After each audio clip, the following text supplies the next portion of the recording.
The land bore its scars in silence. Out past the border towns where men vanished as if the earth itself had swallowed them, Ramon sat astride his horse and watched the last light die over the desert. He was a man carved by that same silence, a man whose name once carried the gravity of law in lawless places. The empire he had built was not of stone nor steel, but of whispered fears, of handshakes and smoke-filled cantinas, of old seal with the blood of men whose bones now lay unmarked in the dust. A code governed him, older than the federals who hounded him, older than the cartels whose banners rose and fell like the cheap flags of carnivals. He believed a man's word was his spine, and to break it was to break oneself. Yet he knew in the marrow of his bones that such beliefs had become relics. In the new order, honor was a chain around the neck, and survival belonged to those willing to gnaw through it.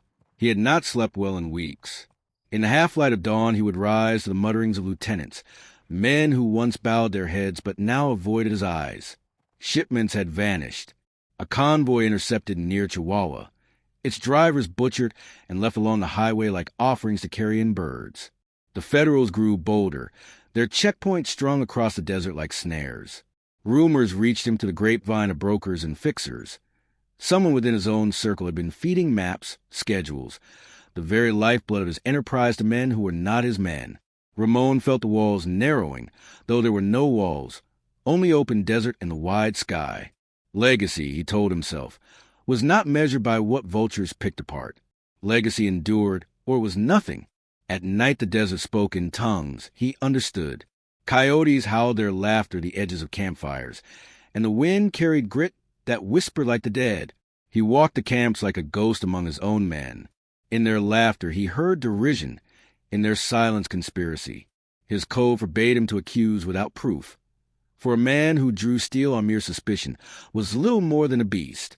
Still, beasts survived where men fell.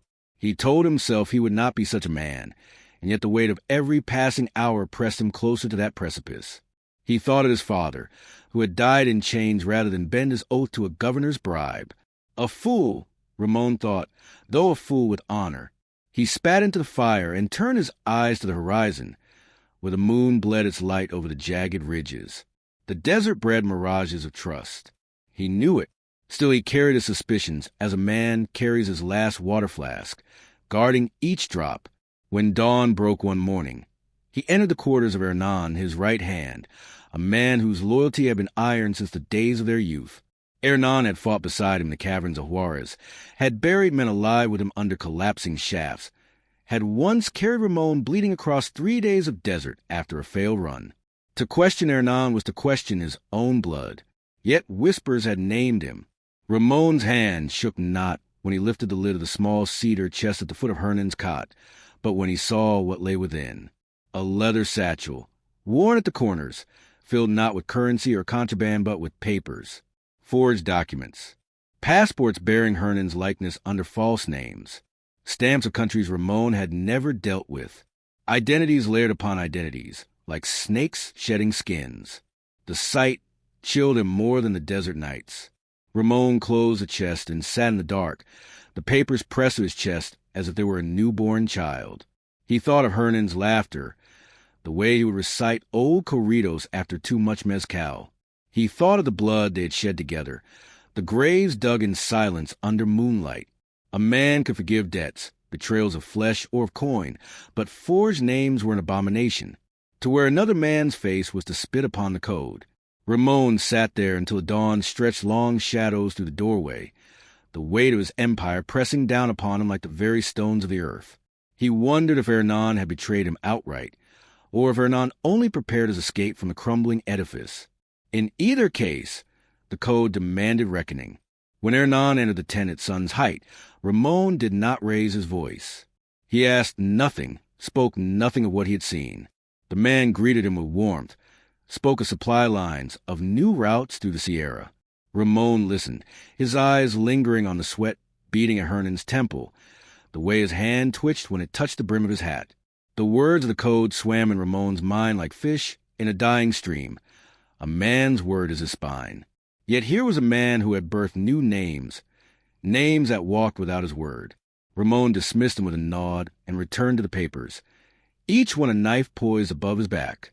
That night, Beneath the moon that hung like a pale coin in the black sky, he sat alone and weighed the choice, to honor the bond of blood or to sever it before it cut him first. The choice did not come. Choices never came easy to men who clung to honor in dishonorable lands. Ramon slept little. In his dreams, Hernan's face blurred into the shifting identities of the passports, a man of many masks, each one smiling as it slipped away. He woke with the taste of iron in his mouth, as though he had bitten through his own tongue. The camp stirred with muted voices, eyes cast downward, hands resting too easily near the grips of pistols. The empire that once bowed to his name now seemed a gathering of carrion birds, waiting for the final fall. Ramon told himself that legacy was carved in how a man met such moments, not how he fled them. Still, as the sun broke the horizon, he felt the shadow of ruin stretching longer than the desert itself. He turned back toward Hernan's quarters, the papers still hidden close to his chest, knowing that tomorrow might already be too late. The mountains rose from the desert like broken teeth, their jagged crowns cutting into the pale sky. Ramon led his men into the Sierra as dusk bled into night, a string of riders swallowed by the shadows. Word had reached him of a hidden cavern, a place where smugglers ran contraband beneath the very noses of the Federals. He told the men it was business, nothing more. But in the marrow of his bones he sought answers. The forged papers weighed heavier in his satchel than any gold. He felt Hernan's eyes upon him with every mile, though the man rode silent and steady as he always had. Ramon wondered if loyalty could wear a mask so perfect, if treachery could hide behind such measured calm. The horses clambered up the switchbacks, hooves striking sparks against stone, until the desert lay below them like a dark ocean, and the stars burned cold and unyielding above. The entrance to the cavern yawned black against the cliffs, an old mining shaft abandoned when the silver veins ran dry. Ramon dismounted and led the way, torchlight painting the walls with grotesque shadows. The air smelled of damp earth and old sorrow. Men whispered of ghosts in those shafts, of miners who had clawed at the rock until the rock swallowed them whole. Ramon said nothing. He knew that all places were haunted, some by the dead, others by the living. The deeper they went, the more the cavern seemed to close upon them, the walls pressing tight as if to squeeze the truth from their lungs. In the flicker of flame, he saw crates marked with foreign stamps, weapons wrapped in oilcloth, and stacks of papers too neatly ordered to be honest. Forged documents again, names upon names. Some of men he knew, some of men long dead. It was then he understood the cavern for what it was. Not a hiding place, but a ledger, a record of lies kept in stone. Hernan's face was unreadable in the half-light. The men muttered among themselves, their voices bouncing in echoes until the cave itself seemed to accuse. Ramon laid his hand upon one of the crates, pried it open with his knife, and found it brimming with rifles, their stocks stamped with military crests that did not belong on Mexican soil. Foreign hands had reached into his empire, threading it with contraband like veins of poison. He felt the weight of betrayal press heavier than the stone above. He turned to Hernan, but before he spoke a sound carried to the tunnels. The scrape of boots, the whisper of steel drawn against rock. Enemies in the dark. The torches wavered as shadows converged. Gunfire erupted. The cavern filled with thunder. Sparks leapt from stone, and men screamed as bullets tore through flesh. Ramon fired blind into dark, the recoil jarring his shoulder, the stench of powder choking the air. His men fell around him, their cries swallowed by the cave's throat. He moved with the instincts of a beast cornered, steel flashing in torchlight, his knife sinking into unseen bodies. The cavern became a slaughterhouse, blood slicking the stones underfoot. He felt none of the old honor in the killing, only the cold necessity of survival. The faces of the dead stared from the torchlight, mouths open as if to curse him. He thought of his father's code and knew he was breaking it with every thrust, every shot. Yet to stand idle was to die, and death without legacy was the greatest betrayal of all. When the echoes faded, only silence remained. The air was thick with smoke and the copper tang of blood. Ramon leaned against the wall, his breath ragged, his hands shaking though they still gripped steel. The men who survived stared at him with hollow eyes, as if seeing for the first time the beast beneath the man. Hernan stood among them, his face spattered, his eyes as calm as still water. Ramon searched those eyes for guilt, for fear, for any crack in the mask. He found none. He wiped his blade clean on the hem of his coat and stepped deeper into the cavern, past the bodies of the fallen. There, in a chamber lit by a shaft of moonlight from some unseen fissure, he found a table piled with documents, maps, routes, names, a ledger of his empire dismantled piece by piece, as if the enemy had already divided the carcass before the kill. He gathered the papers, scanning the seals, the signatures. Many bore Hernan's hand, or a hand that could have been his. Ramon's breath caught in his throat. He turned, ready to demand, ready to strike if need be, but Hernan's face remained carved as stone. Perhaps Hernan was guilty, perhaps he was not, yet the proof lay heavy in Ramon's hands, and proof was the chain upon which judgment hung. The surviving men murmured, their eyes shifting between the two like wolves choosing which throat to tear. Ramon felt the weight of his father's ghost upon him. A man's word is his spine. But here was a world built on forged words, forged names, forged legacies. The cavern seemed to breathe, the walls closing tighter, whispering that his empire was already lost, traded away in the dark. From the shadows of the chamber a figure stirred, a rival scout, not yet dead, his body broken but his voice still carrying. He laughed through blood, the sound rattling off the stone like gravel. "Too late," he rasped. "It's already theirs, already gone." His eyes burned with the cruel joy of a man who knew his last words would wound deeper than steel. Ramon knelt beside him, pressed the knife against his throat, and asked who. But the man only laughed again, his blood flooding the stones as he died with secrets still on his lips. The echo of that laughter clung to the cavern walls long after his body stilled. Ramon rose, his knife dripping, and looked at Hernan.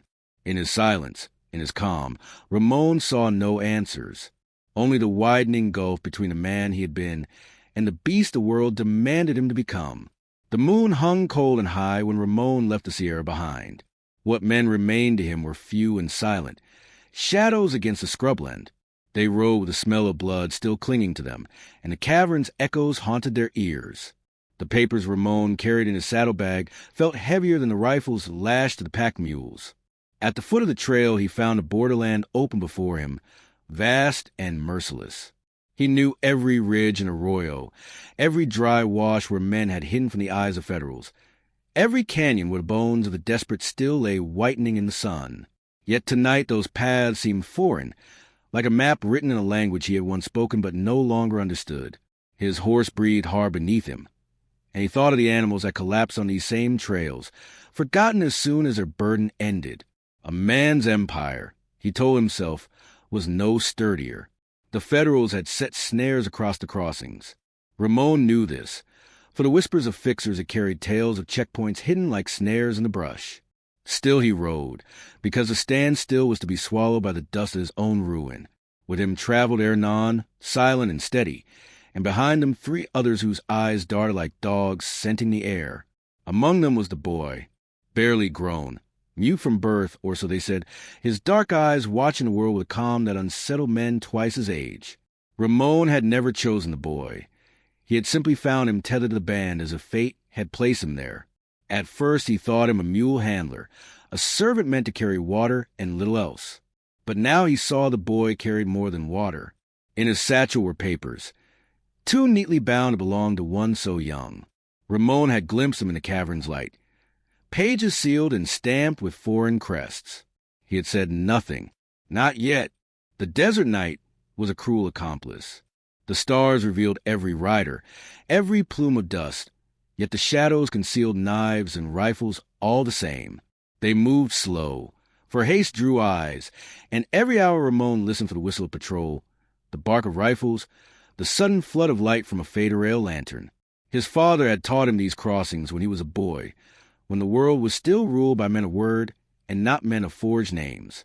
He remembered the old man's voice, low and certain, telling him that to step across a border was to wager one's soul. Ramon wondered now if his father's ghost had followed him still across 1,000 betrayals, to watch his son gamble a legacy in the dust. The boy rode close behind, silent as stone, his satchel pressed to his chest as if he carried not paper but his own heart within. Near midnight, they reached a ghost town, Adobe walls crumbled under the weight of years, and a church steeple leaned like a broken spear against the sky.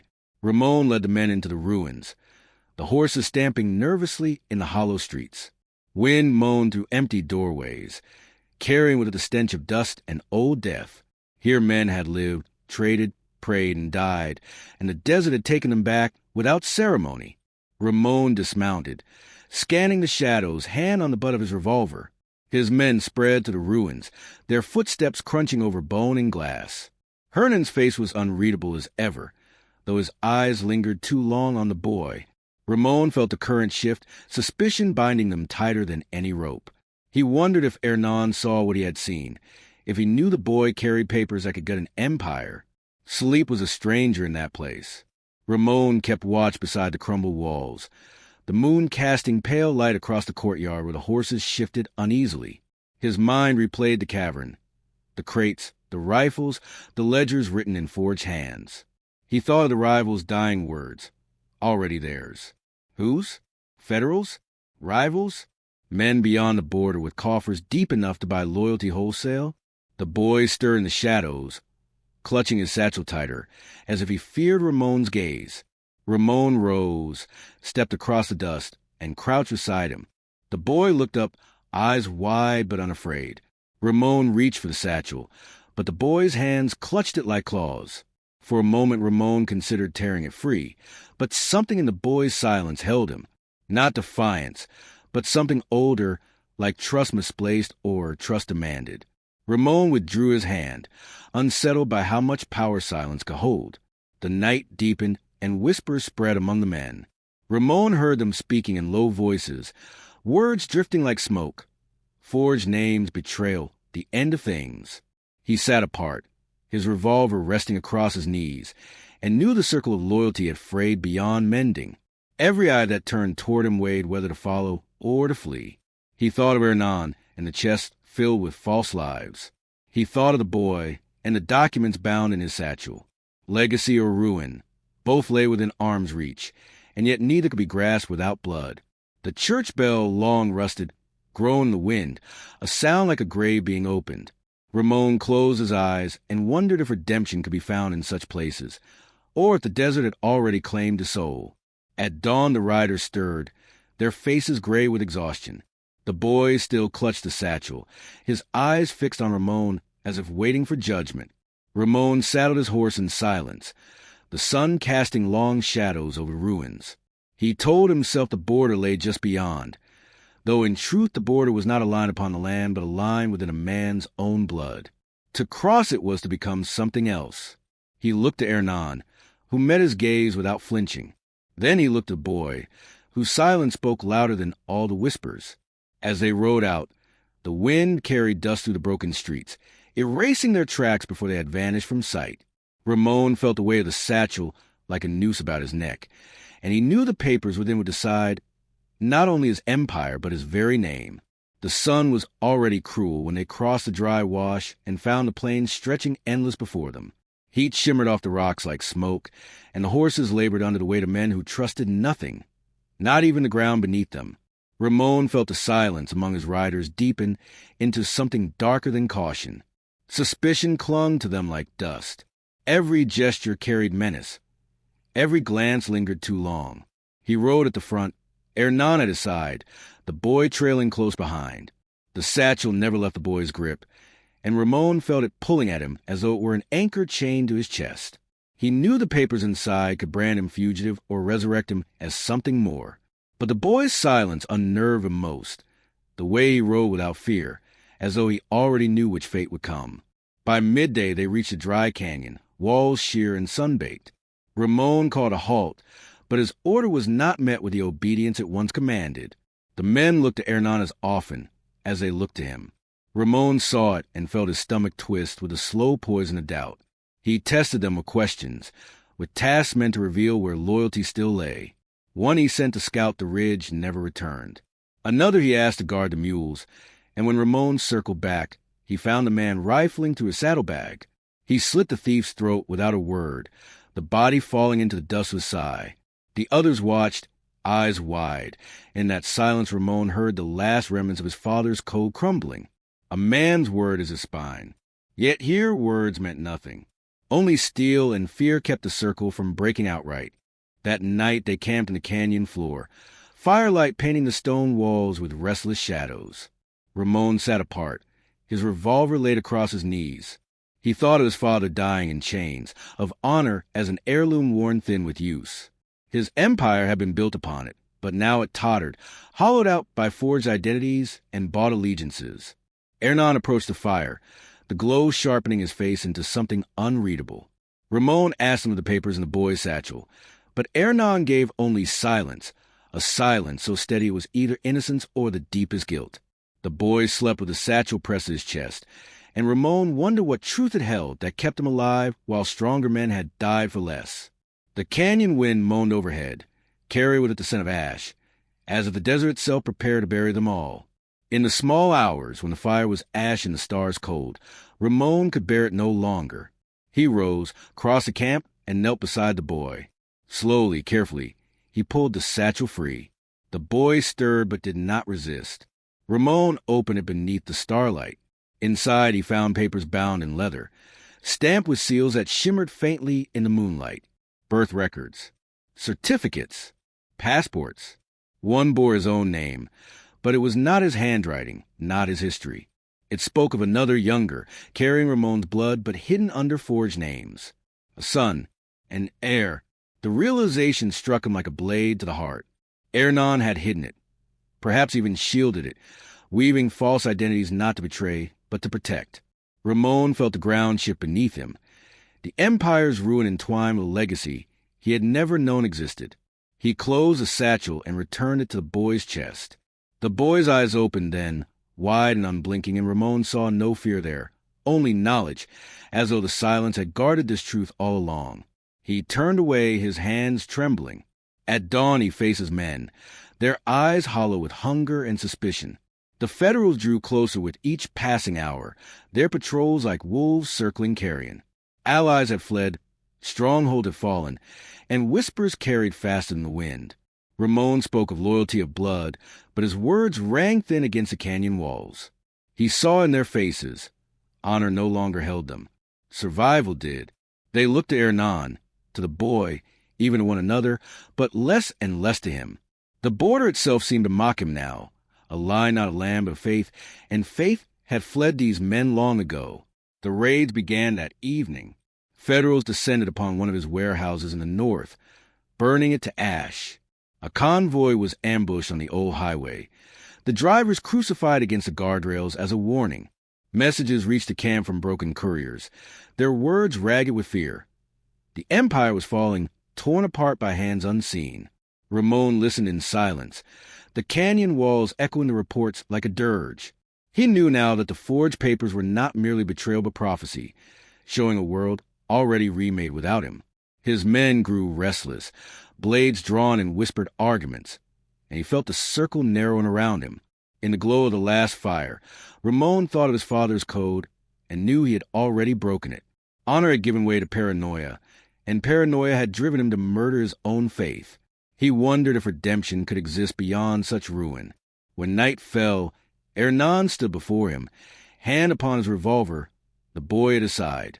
The men gathered in silence, the canyon their arena, the fire their witness. Hernan's voice was calm as he told Ramon the choice. To live, Ramon must cast aside the old code, must accept the world as it was, a place of forged names and shifting loyalties, where survival was the only truth. Or he could cling to the past and lose everything, empire, blood, legacy. Ramon stared into the fire until his vision blurred. He thought of the boy, of the air hidden within lies, of the empire collapsing into dust. The canyon seemed to close upon him, demanding judgment. He stood slowly, revolver in hand, and the silence of the men was deeper than prayer. The night held its breath. The choice lay before him, sharp as a blade, betray the code or perish with it. The desert was endless, its horizons blurred under a sun that turned the sand to fire. Ramon rode alone now, or nearly alone. The camp, the men, even Hernan had vanished, carried off by their own fears or Federals, leaving only the boy and the weight of the satchel in his hands. The silence of the open land pressed upon him, a judgment older than law, older than empires. He thought of the mountains, of the caverns, of the ghost towns where his empire had bled away, and he felt each memory as a wound. The boy rode beside him, small and still, the papers tucked close to his chest. Ramon wondered if he had inherited the child, or the child had inherited him. Either way, the desert made all men equal, vulnerable to sun, wind, and their own shadows. The wind carried distant sounds, the faint echo of hoofbeats and shouts. Paranoia gnawed at him still, whispering that betrayal lurked behind every ridge. He clutched the satchel tighter, remembering the forward documents, the lieutenant's, Hernan's inscrutable face. In this quiet, the world seemed to tilt. Every path could lead to death. Every shadow could hide a conspirator. The boy's eyes were fixed on the horizon, unblinking, as if he had already calculated every outcome. Ramon realized that survival had become instinct, stripped of honor, and yet, in that instinct, in that cold clarity, there remained a sliver of the old code, to protect the bloodline, even if the world demanded violence in payment. The question was no longer loyalty to men, but loyalty to legacy itself. They found the cavern again, the same fissure that had once housed contraband and death. Ramon dismounted, letting the boy remain on horseback, and entered the shadows alone. The walls were damp, echoing his steps, whispering secrets of past sins. He saw the corpses of former enemies and allies alike, reminders of how easily empire crumbled in hands unwilling to bleed. There, in the deepest chamber, he found Hernan waiting. The man's revolver gleamed in the torchlight, his expression calm, almost serene. "It ends here," Hernan said, voice low. "Either you break the code or you die. Choose." Ramon knew the meaning. Betray everything he had once believed, or be swallowed by dust and silence. The cavern seemed to lean closer, demanding judgment. Hernan lunged first, the revolver's hammer clicking in a deadly rhythm. Ramon sidestepped, knives and instincts speaking before thought could act. The fight was brutal, silent save for the scrape of steel against stone and the grunt of exertion. Ramon's hand found Hernan's throat, and for a moment he hesitated, staring into the eyes of the man who had once been like a brother. The code he had clung to, that invisible spine his father had built, fractured under the weight of necessity. He squeezed, and Hernan fell, life spilling onto the cavern floor. The victory was hollow. Ramon felt the emptiness immediately, as if the act of killing the last loyal man in his circle had severed his own name from the earth. He stepped back, breathing ragged, listening to the silence that answered him. The boy approached, satchel held out. Ramon opened it and saw the document again. One set declared him a fugitive, hunted across borders. Another granted him a new identity, a life rebuilt beyond the reach of those who had torn his empire to pieces. The boy's silence was now a voice in itself, urging him to choose, to decide what it meant to endure. Ramon weighed the papers in his hands, feeling the pulse of blood and memory in each page. Legacy, he realized, was not the empire he had lost, nor the men he had killed, but the life he would leave behind. And yet the desert outside waited indifferent, swallowing all choices as easily as it swallowed footprints in sand. Ramon mounted once more, the boy riding beside him. They moved through the desert, the wind carrying grit and the scent of ash. Every step forward was a step into uncertainty. He thought of the empires built on blood, of the loyalty bought and sold, of men whose names he would never speak again. And he thought of the boy, the heir hidden by lies, carrying not only forged paper for the fragile hope of a future. Ramon understood that power had not survived. Only the possibility of it remained, fragile and mutable, like water in the palm of a hand. To hold it, one must walk carefully, never trusting too much, never assuming the world owed any allegiance. The horizon bled orange and red, the sun setting like a wound across the desert. Ramon guided the horse slowly, each step measured, each breath deliberate. He glanced at the boy and saw in those dark eyes a reflection of his own past and the shadow of what could yet come. The papers were tucked away, but their weight lingered, a reminder that identity, survival, and legacy were all forged in silence, fear, and blood. The world might call him fugitive, thief, murderer, or king, but the desert cared for none of it. Here, A man's truth was measured only in footsteps and shadows, and in the choices he made in the deep dark of night. Night fell fully, and the first stars pricked the sky like cold fires. Ramon rode on, leaving the canyon, the caverns, the ghost behind. The boy beside him remained silent, carrying both the key to the past and the seed of the future. Ramon felt the desert embrace them, vast and indifferent, and he understood that redemption, if it came at all, would come not in applause or empire, but in survival and in the careful guarding of blood and honor, however fragile. The wind shifted, carrying sand over tracks already fading, erasing the traces of a man and the boy who might yet endure. Ramon did not speak. The desert did not answer. They rode on, leaving the world of men behind, their fate suspended between ruin and possibility.